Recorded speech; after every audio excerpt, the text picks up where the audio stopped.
Hello, and welcome to another Toon Boom interview. Ollie Putland is a directing animator based out of Bristol with over 20 years of experience across film, television, and online video. His industry credits include work for Aardman Animations, Cosgrove Hall Films, Beano, and Sun and Moon Studios. Ollie publishes Cat Class Pop tutorials, which cover techniques for digital art and animation. Ollie also has a Patreon page where he recently published a guide to rigging called Rigging in Sweet Harmony. Ollie, welcome. Do we miss Hello. anything? And what kinds of resources can our audience find in your book? The only thing you did miss, I forgot to mention this the other day, is that when I first started my stop motion career, I worked at a place called Hot Animation that made Bob the Builder and things like that. They don't exist anymore, neither do Cosgrove Hall. Yeah, I mean, it's been good. What was the other part of the question? Sorry, you asked me something else. Yeah. Well, what kind of resources can our audience find in your book, Rigging, How to Rig in Sweet Harmony? Well, it's basically a guide. I've got the book here. It's an e-guide. It's an electronic book that tells you pretty much how to rig hopefully anything in Toon Boom Harmony. I wrote this book because I've been using the software for almost 10 years. And I've obviously picked things up along the way, and you start to use it and bits and pieces. But also, I just didn't find that there was a book that I could find that actually did do everything that I wanted to do, that consolidated all the stuff that I'd learned over the years into one form that I could just refer to at any time, a bit like a kind of animator's guide, you know. And I wanted to make it fun and easy to understand for people that aren't technically minded, really. I want to try and make it, because all the people that I know that are animators, well, most of them anyway, are from the stop motion background. So computers are kind of viewed more. If you're a CGI animator, you're in that world all the time. You're wallowing in the sort of world of, files and goodness knows what. But if you're coming at it from a more sort of traditional background, I think you can get very intimidated by a screen that's full of, like, this kind of thing, where it's just, oh my goodness, what do I do?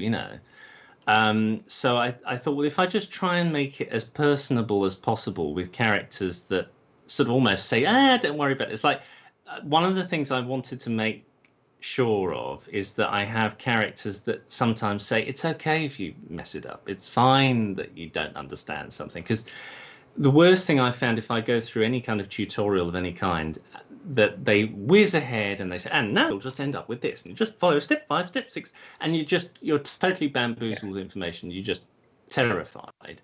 First draw a So circle and then add all the details. exactly, yeah. And here's how to do Mona Lisa. You just paint the Mona Lisa and you're done. It's like, what? So this, I always wanted to make it human and feel that, you weren't being told off if you got anything wrong. And that there was, oh, don't worry, it's okay, just go on to the next bit if it's fine. That was very important to me, that the guide had that kind of tone and that it was fun and inspiring. So I didn't intend it to be this big. I mean, it ended up being, how many pages did I end up doing? It's like 352, including fiddly bits at the end. I intended it to be like a couple of pages, just sort of like, and because I didn't realize just how much I knew. It's sort of like, you end up just sort of collecting knowledge, don't you? So you don't realize when you finally give birth to it on the page, you think, oh, actually, this needs like 10 more pages to explain this. Oh, another 20 more. And by the time you've done that, you've realized you've written like a sort of a proper tome, and there's still more to come. There's still plenty of things that I need to put in it. It's an ongoing book. That's the reason why I wanted to fund it in the way I did, because I didn't, if you created a book, it sort of implies that that's the end. Once you've done the book, you've learnt it, and that's the end of that.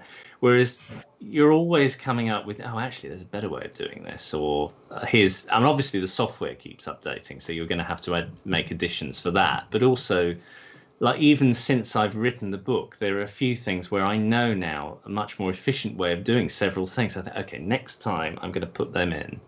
So it's constantly changing. Yeah, well, I mean, whenever I talk to artists about the process, a lot of the time they'll say that it's hard to describe what you know and Yeah. what your habits are, and breaking it down to someone new is a craft in itself. It is. I think there's a joy in that. I've always liked the task I have. I set myself as, okay, what if I was talking to somebody who not only doesn't understand this at all, but sort of doesn't want to know? Because I'm quite technically proficient, and my partner, who I've been together with now for 10 years, he's an art director on goodness knows what. He's a very, very clever man. But I wouldn't say that he was as technically minded as me. So he often comes to me, how do I do such and such? How do I do such and such? He knows how to use his own programs very well, but anything slightly out of that, he has no idea. And it's not just him. There, pretty much all my friends and family, they will come to me for how to do something if it goes wrong, or pretty much all the time. So you have to come at things from a standing point of thinking, okay, don't talk jargon because they don't understand it, and also they get upset by hearing it. They say, oh, don't want to know that. So just start with a real world reference often. Bring it down to a level that we can all understand, a coloured box in a bedroom or something like that, and then explain it from them. And if you can get that to happen, then you've achieved something. I really like that. I mean, talking about the different cats, I mean, let me just get back to this page. I had the concept of having 4 different personalities, like about, God, how long was that? 15 years ago. But they weren't supposed to be for teaching Toon Boom. They were supposed to be teaching how to use a computer generally. And this is before iPads and iPhones and stuff. It was just pretty much Windows and Mac. So I had 4 different personalities. I had somebody gets angry all the time, because there was always somebody I speak to who's like, why won't this work? And just getting angry, really cross. I mean, it's frustrating, okay, right? You want to do something, exactly. You can't We've do all it. been there. I get that, every so often. There's somebody who gets worried. So the moment anything goes wrong, they go, I'm terrified the computer might blow up. So Can I there's break that. Yeah, exactly. The whole thing, the country could collapse just by pressing the escape key. You got somebody who's always unlucky. So somebody who they just press a button and the computer blows up. It just always seems to go wrong. There's always that person. There's a friend of mine who seemed to always have this problem. And then there was somebody who was lazy, who just said, I want the thing to just do its stuff. So I had these 4 personalities on how to use a computer. And the idea was that the computer itself was stupid. So it gave the personality of each person a sense of, no, the computer doesn't own you. You own the computer. You tell that what to do. However much the computer sort of smiles and says, I know what to do. Most of the time, it's like I used to get all these messages. Everybody gets these messages, especially with Mac computers, but also with Windows, where it says, hi, it looks like you're doing such and such. And it was always wrong. And yet it would sort of give the impression that it knew what you were wanting. And as we've all had that with personal assistants like Siri and Google and Alexa. You end up sort of figuring out how to talk to them, so they end up bending them to your will. And it was that kind of attitude that I wanted to adopt very early on, which flew in the face of the attitude that a lot of companies who have made their software wanted to adopt, where it was so user-friendly. Exactly what you tell it to do. Exactly. And no piece of software I've ever used in my life is like that. Never. It doesn't matter. In fact, the ones that try to make it even more like that often make it worse, because then when it does break, they cover their tracks more and say, no, there's nothing wrong with me. There's nothing wrong. It's like, well, there is. I can't, it's broken. So that was the original idea of having 4 characters that would attempt to tell the computer what to do in 4 different ways. So what you would have, you would identify with at least one of them, maybe 2. And they evolved over time. So obviously with a creative thing, that didn't quite fit. So I wanted 4 different personalities to sort of be your guide to something. And I didn't want me to be the main event. I wanted to be kind of as a sort of character, like Alvin and the Chipmunks. You've got Dave in the background as kind of like this character that sort of, you know, ring circus, but I was in the background. These were the four characters were the main event. So you had one that was eternally optimistic, you had one that was sassy and knew everything, there's one that's terrified of everything and tells you, oh god, there's, you know, warning here, worried about everything. And then you've got one that's calming everyone down, saying, well, it's fine, you know. And if you've got that landscape of how to learn something, then just at a glance you can tell kind of the information that's going to be imparted to you, rather than just heavy with text that you find hard to digest. You know what I mean? So I think it's just more interesting for me. It ended up being more like a cartoon than a guide, you know. Yeah. So you've been posting videos about our animation tools since before we had Harmony, since like Toon Boom Animate Pro. So how did you get introduced to our tools, and what led you to create these tutorials? Right, how did I get introduced to them? I think I'd known about Toon Boom for a long time. It was sort of in the back of my mind all the way through the noughties. I think I used to get Computer Arts magazine. I don't know whether it exists anymore, but and I seem to remember there was a demo disc of it there, and I think I saw it and thought, oh, that's very grown up. And at the time, I was doing stop motion stuff, so I wasn't really exploring that world, but I kind of knew it was there. And then I think the sort of animation renaissance on YouTube that happened in the late noughties, and people were talking about, obviously everyone was using Flash because it's the easy thing to get hold of, and you know, everyone was using that. But people were saying, oh, you know, this isn't working and this isn't working, and have you heard about Toon Boom? And people were using demos and saying, wow, this does this job a lot better, and blah blah. So I think I bit the bullet when because at the beginning of the noughties, the beginning of this decade that we've just gone through, I wanted to finally become my own person and become my own boss. So I sort of researched quite a lot of things and sort of things I wanted to do. And yes, I wanted to do stop motion, and I've got my own sort of stop motion set up in my studio, my little small studio. But I've also wanted to do 2D stuff, and I was finding Flash, as it was called then, it was getting more and more. It seemed to take a long time to do so many things, and I just got the impression with the way that Toon Boom was set up that it was much more, you know, speedy. It was able to get things done and look more professional. It seemed to render things nicer. Whereas whenever I put anything through Flash, I had to always put it through After Effects and things at the end to sort of make it look nice, just even on that fundamental level, you know.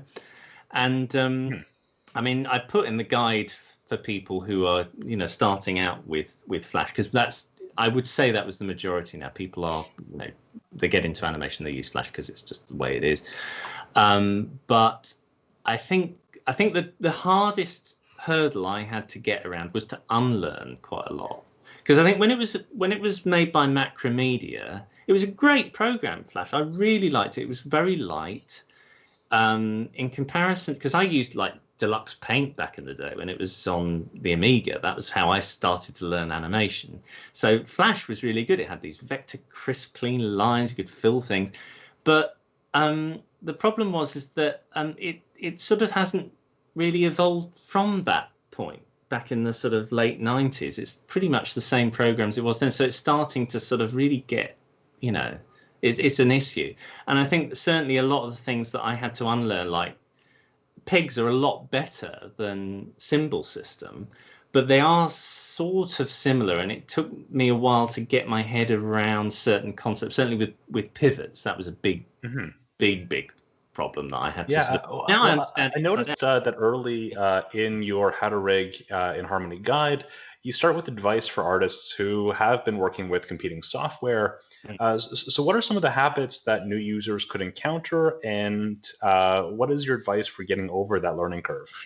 I mean, the first thing is because Toon Boom has symbols as well. So you naturally think, oh, symbols, I know what I'm doing. Ha, ha, ha, ha.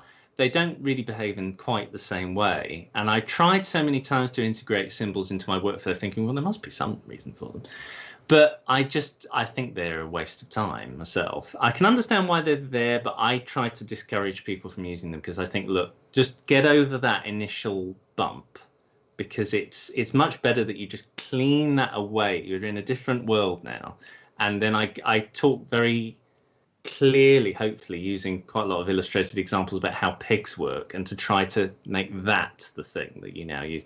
Because I think I went back to Adobe Animate fairly recently, and I was quite shocked at just how unchanged it had been since I started using it back in the early noughties. And it was like, there were certain, it's like the thing I really love about Harmony is the fact that you can see everything updating all the time as you work. You're not having to sort of go into nested symbols, work on a bit, and then come out again to see the end result of how things move. You can see everything moving all at once, which is how I work as a stop motion animator. You see exactly what you're going to get through the lens of the camera. And that's the same in Harmony, but it isn't the same in Animate. You have to kind of keep some of it in your head as you go into it. That drove me crackers. And the other thing is moving things in Z depth, because you can do that and shuffle body parts around backwards and forwards in front of and behind the character, like arms and things. It means the structure of the character stays the same. You're not having to sort of create half a character again and sort of move it in front of the character to make something work. I mean, it's quite, the simplicity of Animate is sort of its strength and its weakness at the same time. You can sort of muck about much easier without much tutoring with Animate, but then it starts to show the downsides because you're having to jump through so many hoops to make it work in the way you want it to. It ends up being quite a slow, arduous pain. So I much prefer it now. I find it actually a lot harder to go back because of all these, handy little things that I do. I mean, the other thing is the drawing in Harmony is so much better. I mean, the brushes are really smooth, and they react in the way you expect, like Photoshop or something like that. They work really, really well. And I like the way that I can sort of go into the vector lines and to still adjust them quite a lot. I mean, let me just get up a file here. Yeah. I'll just show. This is the thing that I really like, and this is the thing that. Let me just drawings. Nonsense all do. There we go. I quite our like. team worked really hard to improve the drawing tools, especially over the I'd say the past 3 versions. We've really refined those a lot. See, I mean, that's fantastic, and other people have said that. I've heard people say, they're better, but I would say they were pretty good anyway. I mean, I've got. I always use the pencil tool for the work I do, and I mean, that works much more. I've got a lot more control over it than I do in a program like Flash, because as far as I know, I think they've actually, to be fair, I think they have actually changed it a little bit recently. But certainly the ability to sort of go in, I can change the actual line. That's nothing unusual about that.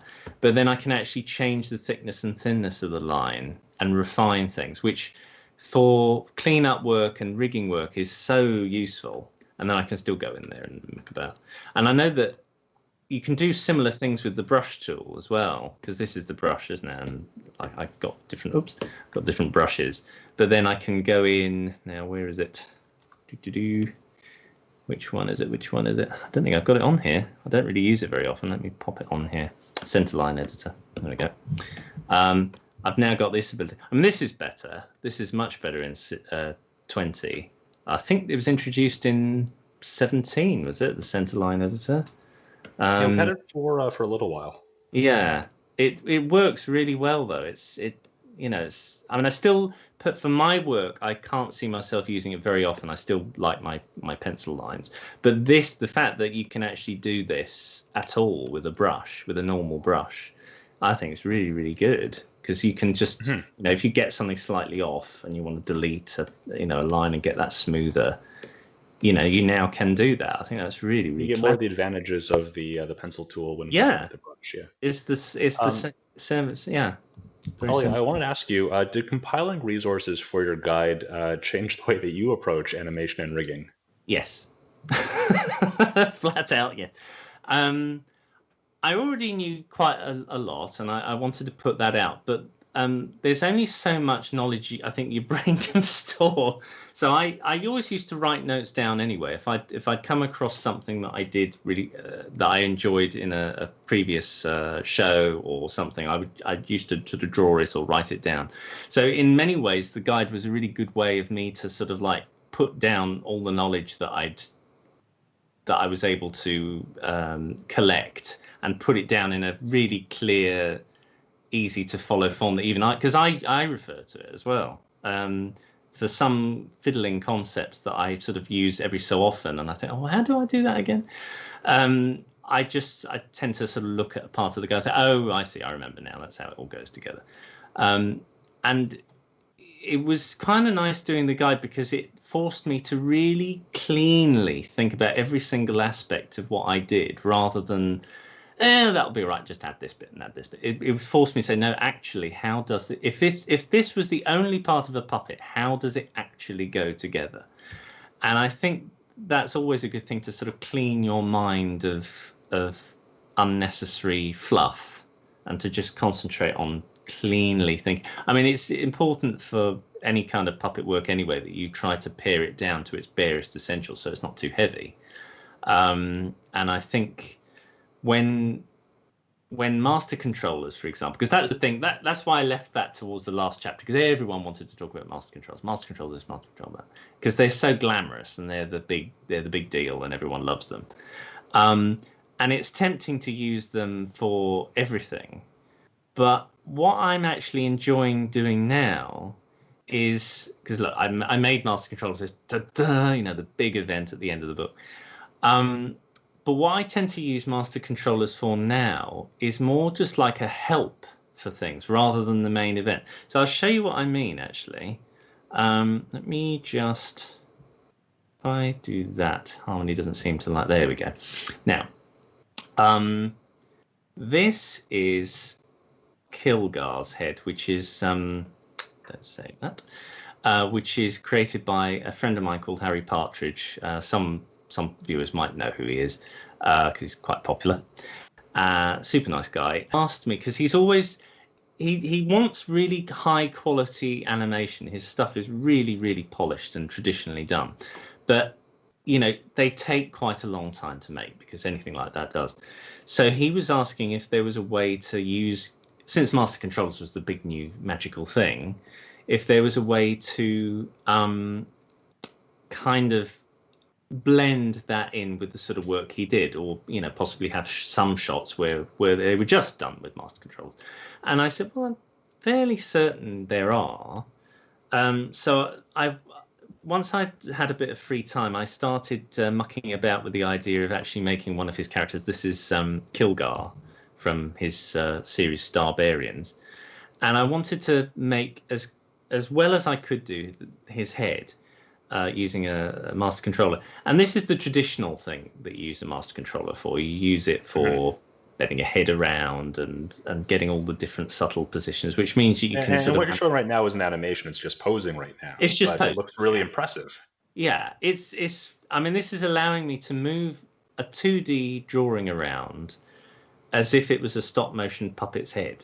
I mean, I get exactly the same result, because when I'm animating stop motion, yes, okay, I'm moving a physical puppet, but then the end result is essentially a flat image. You know, you're not seeing all the way around it. So what I see here is exactly the same as what I would get in a stop motion format, and I'm just able to subtly pose. Let me get rid of that frame. Subtly pose him out, and oops, let me get rid of that. Hang on. I think this was created, I think, slightly incorrectly. This is all my fault. This isn't this isn't Toon Boom's fault. I think the pegs should be updating. Let me get rid of. Let me start again. Hang on. Get rid of that, and then there we go. That's the reason why this dot's jumping around, because I haven't set it up properly. It's my fault. There we go. But yeah, you can get these kind of curves. There we go. That sort of thing going on. That sort of stuff. So that took me no time at all. And yet I've still got these, you know, they're just drawings. I can move them around, you know, like you normally do. So, I mean, these are things that you could technically have done before, but to get those subtleties and everything would take so much effort. And chances are you probably wouldn't have posed him as subtly as that, because it takes so much effort to get all the calculations to get his head moving like that. And, you know, once you start animating it, it's that gives it the personality. So I've started mucking around with master controls. Yes, that's a conventional, master control head. But I've started mucking around with master controllers for other things as well. So like, let me see if I can find it. Is it this one? I think it is. This is something that I want to kind of work on more for the guide, because I think it's an important area of exploration, because it is so new, it hasn't really been looked at much yet. So like stuff like this, for example. So this was a fairly conventionally put together limb, but then to get certain poses which would have been pretty difficult to do otherwise, I just attached 2 master controller sliders to the actual joints, because I think, I mean, they're just enveloped bits. There's nothing special about them particularly, and they're just arranged in a hierarchy where they bend like that. But then I've got the ability to kind of change the length of it like that, so I can kind of get easy foreshortening basically like that, which is critical. I mean, it's so important to get foreshortening, and then backwards and forwards kind of thing like that with a bit of ridgy stuff there. I think that's got it. Yeah, so I've got the ability that bends it for me, so I don't, if I do have to make any tweaks, they're minor. I can just sort of go in there and fiddle about. But to animate that is a lot easier to do than having to go into each bit and fiddle around with the shape and stuff. It's just doing it automatically for me. So I'm looking into that kind of use of master controllers now, slightly under the radar ways of using it, which I think would be really, really good. And I did for the professor, I kind of did some of that. The professor is from the let me see if I got it. So this is the advert that I did Emergency requested. using this master controllers. Imperial Harmon Army. For some reason they think I've stolen their ruler's favorite animal, and I request the assistance with rigging some kind of means of defense. Blah blah blah. And I took some of the ideas of that rig, don't say, and employed it into his arms, because I really, really wanted to make a character that looked as close to drawn animation as I could possibly do. Some of it worked, some of it still could, I still think there's room for improvement, but let me get those up. So these are the master controllers over here. So what I did was I made a master controller, obviously for the head. That's fairly standard stuff. It wasn't because I made him deliberately very stylized. I could get away with the things like the hair not quite making sense, because and there's so much going on in the background and everything. It doesn't really matter because you're not going to see.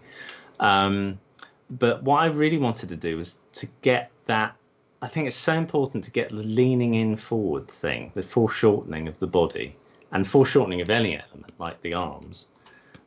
Because you tend to get, if you get a bit of animation that's not very well animated, you tend to get this kind of, ignoring how the arm's bending, you tend to get everything sort of the same length, and the characters kind of do this kind of very stiff hello kind of stuff. Everything looks a bit as if it's made out of cardboard. I was trying to get away from that as much as possible, and one of the things you do is you foreshorten. You use Z space so that things look as if they're coming towards you and they're going away. And I wanted to make like fabric not look stiff, so I sort of designed it so that fabric could kind of puff and squash and stretch and do all these funny, like this little ridge here, do things like that. And I've got the ability to sort of shuffle the armor a bit, so I've got the, so it can sort of kind of move in front of that hand and stuff. I think this allows me to kind of squish that a bit so that I can fatten that if it goes forward and doesn't look quite so weird. Oh, So I got a question in the chat, which is from Rig Help, who's asking, what is the difference between average quality rigged animation and high quality animation? And I think we're getting into that a little bit, but what are some things that people might not be aware of? Because we were talking about this a little bit before the chat. Well, I mean, that's quite subjective, isn't it? High quality and low quality. I mean, I'd have to have an example of what low quality is really, because it's if you're talking about, all right, the low quality I would say was South Park, and high quality I would say is Rapunzel, happy Tangled Ever After, which is running around and it's almost three-dimensional, even though it's 2D. What's the difference? Time. I mean, if you're animating characters for South Park, where they do this, I mean, that took me a couple of milliseconds to do that. Obviously his hand is left behind because I put it on IK. Let me just pop that. There we go. I think it should come with me now. There we go. These are IK and FK, by the way, these, so the hand can sort of stay put on the console while the arm sort of fidgets around with the rest of the body. But yeah, I mean, that took me hardly any time. And then animating him took me all week to do for the full, set of shots that I had to do. I mean, getting onto that, because I showed you this earlier, I'm working on a short at the moment, which is loosely based on, I'm going to mute this because it's a bit naughty. But let me just bring that up a bit. So this was something I made. It's stop motion flat parts with drawn Toon Boom elements over the top. So his eye and his eye bag and a bit of the controller is all drawn in Toon Boom. And the character that comes in is, again, stop motion animated parts with drawn Toon Boom elements.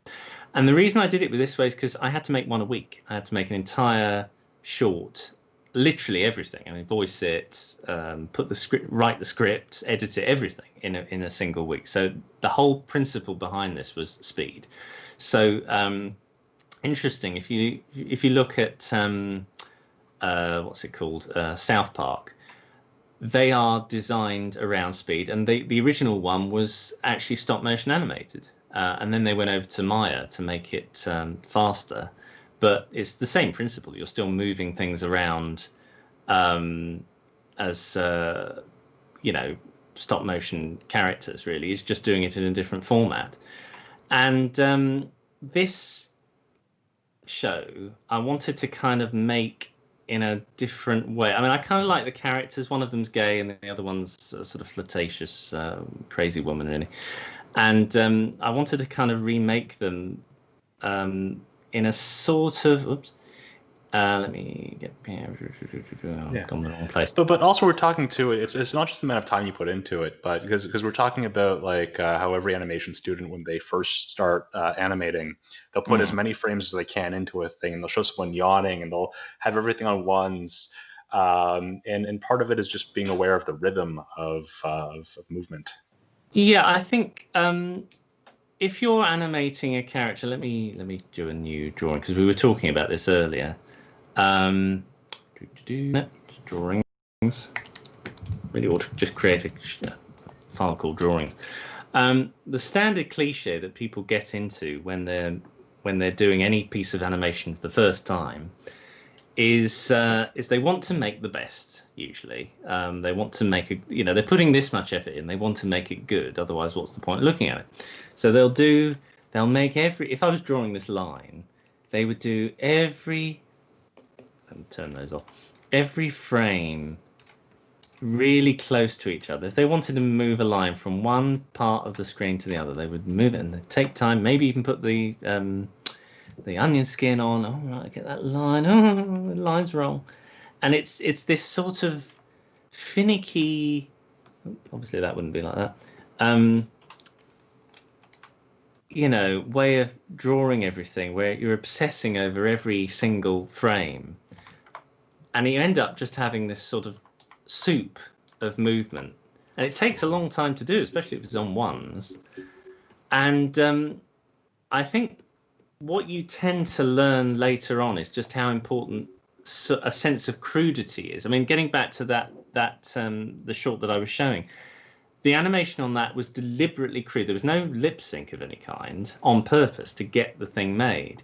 Whereas the thing I'm making now is much more refined, and it is taking a lot longer because, yeah, I mean, good quality animation, doesn't matter how you do it, does take a bit of time to do. Ah, nice cat. Yeah, we've done maybe 8 episodes. We've done maybe 8 episodes of this, and the cat has not come onto the desk yet. So this is the first one, and I'm thrilled. Obviously, yeah.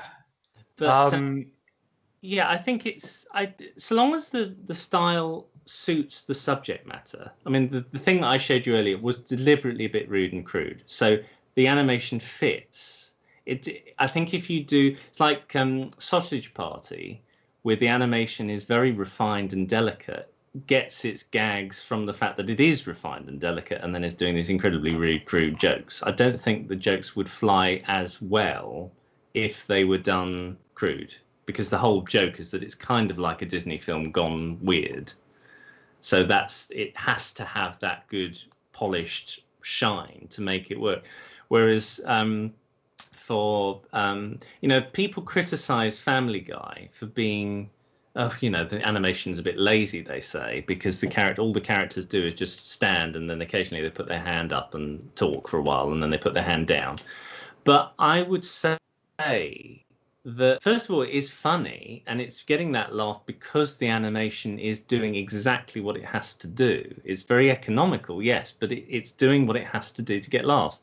I think if it were animated too delicate, a lot of the jokes wouldn't actually work. They would sort of fall because you'd be sort of distracted by too much refinement. It's horses for courses. You must get the right movement for the right job. So I'm not an animation snob. I think you have to get the right movement for the right job. And it's interesting, if you look at Family Guy when it was started to how it is now, the characters were more rough. They tended to be more in different poses more than they are now. They're much more standardized. You get Peter Griffin standing always on the side, and you get that sort of stuff. But the style of the writing has changed kind of in unison with the style of the drawing. So they actually work quite well together. Whereas other shows, which I won't go into, perhaps don't do that so well, because they end up becoming a bit too tight over time. And for reasons I don't quite know why. You know what I mean? I would say that Family Guy was a success because of the standardization myself. So yeah, in terms of rigging, because I know they're not rigged characters, but I think there's similar sort of sense of, if you rig a character and it's stiff for the jokes that it's saying, then it's unless it works with the humor that it's going with, it's probably not a successful, rig. If you look at Gumball, where the characters are kind of rigged, but there are a lot of drawings. I think that the emphasis on that is very much about very poppy animation and very good posing and interesting expressions, and they've got a lot of that, so it works. I don't think it would work if the characters were more, stiff. Yeah. I think a lot of what you're saying, though, is that it's not just the animation by itself. The animation is part of the show, and it all has to work towards some sort of cohesive whole. And if it doesn't match, then it's just going to seem odd. I think it's weird how the actual movement side of a production is kind of glossed over. It's weird, and it doesn't matter how far, how expensive the production. Sometimes they think, oh, well, the animation, of course, will be great because we've got our best people. They think, well, okay, you've got your best people. They're capable of animating it in about 50 different ways if you ask them. I worked on a show, which I won't tell the name of, but they asked us they referenced something, and they said, we want the animation to be very much like this. And I did the animation very much like that, and they didn't like it. And what they ended up wanting was the same style that they'd gone with all the other stuff. And I don't know what they'd seen in this other production that they said they wanted, but you could freeze frame and see the sort of style of the animation and see that what they wanted and what they actually got were two totally different things. I think it comes from, if you've got a director who actually animates, I think you've probably got somebody who really understands and knows how to ask for what they want, rather than somebody who has just come to it and says, well, I like this show, make it kind of look like that. They don't really understand what makes that show work. I think that's sometimes an issue. And I think certainly, like, if you look at the new Mickey Mouse shorts, which I absolutely adore, they're not at all animated in the way that they're kind of referencing, like the hose pipe limbs of yesteryear, that sort of stuff. They don't move at all like that. And that's its strength. That's a good thing, because it's not trying to replicate that. It's referencing it in a playful way and saying, it's very, very nice. Now we're going to do our own thing. Whereas there is a short that Disney made where they really did recreate it. And that worked too, because it was a different joke that they were trying to tell. I can't remember what it was called now, but it was like when they had 2D characters and then they became 3D, and then they sort of went in and out of. God, it was. I can picture in my head because it was like they're in a movie theater bursting off the screen. Yeah, and they tried to recreate the style of that movement, and they largely succeeded. There are a few things that I thought were a bit too modern, but it still got the joke, because you thought this is a traditional animation that now has become modern and doing all sorts of weird things. So that was kind of the joke, that it was sort of doing strangely, it was becoming 3D when it wouldn't before.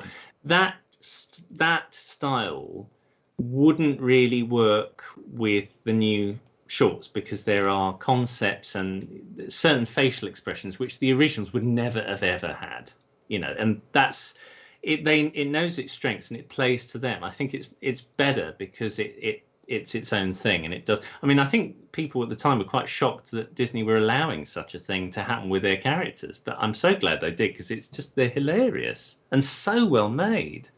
And the playfulness is just it's really good to see, especially in animation, especially in commercial animation. What are some of the misconceptions that you've encountered about 2D rigging and cutout animation? Misconceptions. Well, I think people think that, there's the classic misconception that people think as soon as you've got a computer, it'll do it all, which is not true. If you look at the master controllers, for example, they're brilliant, but they're not going to solve all your problems, because they still require a talented artist to be able to use them,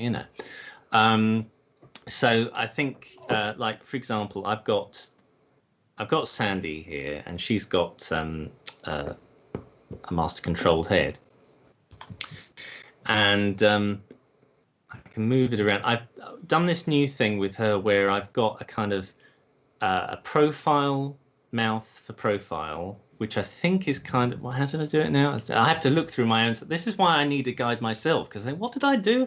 I'm like, there's a scene in Futurama where Professor Farnsworth says, I remembered how to do something in a dream, and then I forgot it in another dream. And that's exactly what I forget what I've done.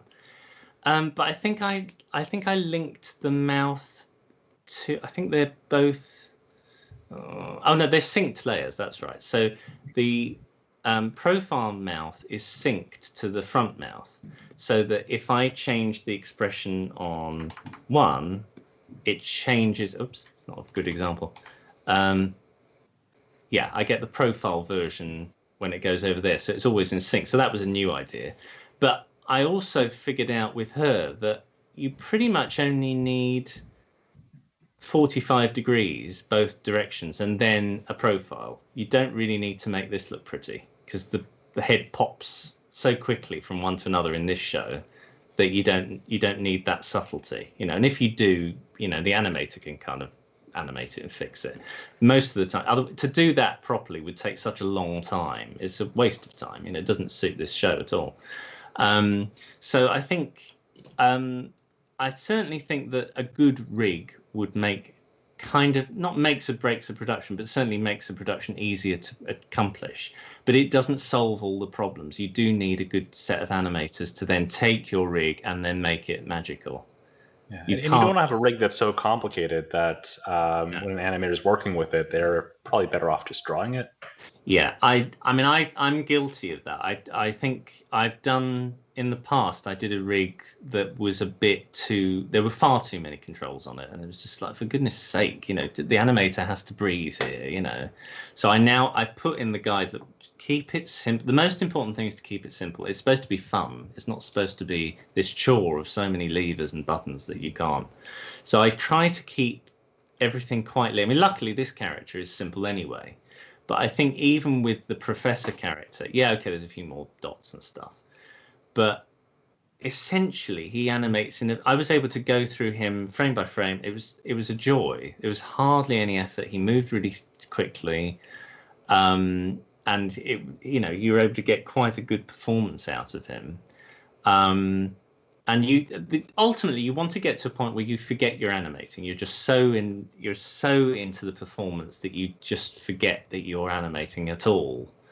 I mean, I found that I've had to work with physical, real puppets, you know, in the real world, and the worst ones are the ones that weigh a ton. Physically weigh a ton. They've got so much silicon and metal in them that they just want to fall over at every opportunity, and I can't lose myself in the atmosphere, darling. I've got a way to worry about this thing falling over and falling onto the floor and its head breaking off. Or there was a character that I worked with once, and it had a head that was on a kind of teacup body, and when it leant forward, the head would just fall off and fall onto the floor. Oh God! So you can then spend the next half hour putting it back and readjusting and cleaning it off because there'll be filth on the floor. So you know, even with a virtual rig, you're going to have a similar equivalent where suddenly a bit will break, and you're trying to limit that possibility. You're trying to make sure that it doesn't happen, and that if it does happen, it's easy to fix.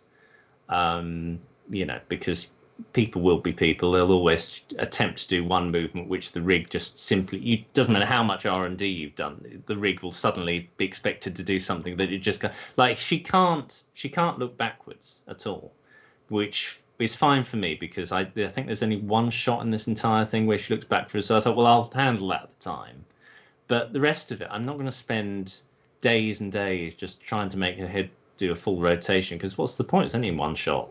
Hardly any time anyway. I can just draw that. So, you know, if things like that, I think it's important to to not think that the computer can do all the jobs, that there's a human involved. I think that's important. Yeah. I can see that we have about 10 minutes left. So really quickly, what has your experience been like making tutorials for your audiences on YouTube and Patreon? It's been great, actually. I quite like teaching. And people have really responded really well to the stuff that I've put out there. So that's been nice. I mean, one thing I learned about when I did YouTube was that it's not just when you first start YouTube, you think you're kind of going to go into it and you think, here I am, I'm making some stuff, I'm going to put it out for you, and then do what you like. But what I discovered is how reciprocal the process is. You know, you get response back, you get feedback from it. Really is a two-way thing. And certainly with the guide, from what I was gathering from the tutorials I'd done online, responding to how people were learning and also talking to people, thinking, okay, you're probably not going to respond with it. So there was a big section I did in the book about how pegs work, and I rewrote pretty much all that section because it's so fundamental to how the program works anyway. I wanted to get it right, but I made it more picture based, because at first I pretty much did it all text, and you know, let's be honest, most people who are using this software are visual people. They're going to be looking at pictures. That's how their entire, you know, job works. It's pictures.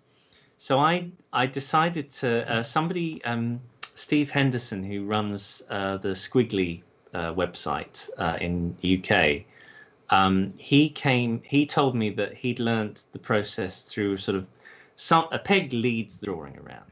And so I thought, oh, okay, that's a good idea, because I hadn't really thought of it that way. I'd thought of it just as kind of like acetate and a finger. This this appealed to me because I could draw lots of nice pictures to do with it as well. So I did these illustrations to sort of show how this basic principle works, and to make it fun, but also it's quite an abstract concept when you're first learning Toon Boom, and so I wanted to try and make it as relatable as possible with real world stuff. And I think I hope that this is one of the most successful parts of the book, because it is this has been the most led by other people in the way that they've had to learn it, and it seems to have worked, I hope.